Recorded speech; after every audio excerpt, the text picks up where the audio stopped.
ସ୍ୱାଧୀନ ଭାରତ ସନ୍ତାନ ଆମେ, ଏଇ ଆମ ଜନ୍ମଭୂଇଁ। ହିନ୍ଦୁ ମୁସଲିମ ଶିଖ ସାଇ ସଭିଏଁ ଆମ ଭଉଣୀ ଭାଇ। ତ ଫ୍ରେଣ୍ଡସ୍, ଆପଣମାନେ ଥମ୍ବନେଲ୍ ତ ଦେଖି ସାରିଥିବେ। ଜାନୁଆରୀ 26, 2026 ର ଏ ଯୋଉ ଭାଷଣ ଆପଣମାନଙ୍କୁ ନିଶ୍ଚିନ୍ତ ଭାବରେ ସ୍କୁଲ ହଉ କଲେଜ ହଉ ଆପଣମାନଙ୍କୁ ପ୍ରଥମ କରାଇବ। ତ ଭିଡିଓଟି ଶେଷ ପର୍ଯ୍ୟନ୍ତ ଦେଖନ୍ତୁ। ଆଉ ଆମର ଚ୍ୟାନେଲରେ ଯଦି ଆପଣମାନେ ନୂଆ ଆସିଛନ୍ତି ତାହେଲେ ଚ୍ୟାନେଲଟାକୁ ନିହାତି ଭାବରେ ସବସ୍କ୍ରାଇବ କରିଦିଅନ୍ତୁ, ଲାଇକ୍ କରିବେ, ସେୟାର କରିବେ, କମେଣ୍ଟ ସେକ୍ସନରେ ଜଣେଇବେ ଆଗକୁ ଆପଣମାନଙ୍କ ପାଇଁ କଣ କଣ ଭିଡିଓ ଦରକାର। ଆଉ ଏଇ ଚ୍ୟାନେଲରେ ଆମର କେବଳ ଏଜୁକେଶନାଲ ଭିଡିଓ ଅପଲୋଡ ହୁଏ। ନିଶ୍ଚିନ୍ତ ଭାବରେ ଚ୍ୟାନେଲଟାକୁ ସବସ୍କ୍ରାଇବ କରିକି ରଖନ୍ତୁ। ଏବେ ଭିଡିଓକୁ ଯିବା, ଚାଲନ୍ତୁ ଶୁଣିବା ଭାଷଣ କଣ ଅଛି ପୁରା ଶୁଦ୍ଧ ଓଡ଼ିଆରେ।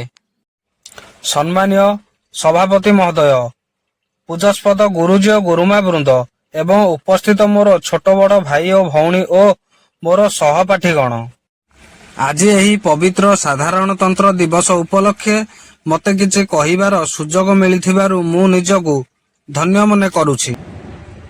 ଆମ ଦେଶ ଭାରତ 1947 ମସିହା ଅଗଷ୍ଟ ମାସ 15 ତାରିଖ ଦିନ ସ୍ୱାଧୀନ ହେଲା। କିନ୍ତୁ 1950 ମସିହା ଜାନୁଆରୀ ମାସ 26 ତାରିଖ ଦିନ ଆମ ଦେଶର ସମ୍ବିଧାନ ପ୍ରଣୟନ ହୋଇଥିଲା। ସେହି ଦିନଠାରୁ ପ୍ରତିବର୍ଷ ଜାନୁଆରୀ 26 ତାରିଖକୁ ସାଧାରଣତନ୍ତ୍ର ବା ଗଣତନ୍ତ୍ର ଦିବସ ରୂପେ ପାଳନ କରାଯାଏ। ଆମ ଦେଶ ଭାରତ ହେଉଛି ବିଶ୍ୱର ସର୍ବବୃହତ ଗଣତାନ୍ତ୍ରିକ ରାଷ୍ଟ୍ର। ଦୀର୍ଘ 2 ବର୍ଷ 11 ମାସ ଓ 18 ଦିନରେ ଆମ ଦେଶର ସମ୍ବିଧାନକୁ ଲେଖାଯାଇଥିଲା। ଆମ ଦେଶର ସମ୍ବିଧାନରେ 448ଟି ଧାରା ଏବଂ 25ଟି ଭାଗ ଓ 12ଟି ଅନୁସୂଚିତ ଅଛି। ଆମ ଦେଶର ସମ୍ବିଧାନ ଜାତି ଧର୍ମ ବର୍ଣ୍ଣ ନିର୍ବିଶେଷରେ ପ୍ରତ୍ୟେକ ଲୋକଙ୍କୁ ସମାନ ଅଧିକାର ପ୍ରଦାନ କରିଥାଏ।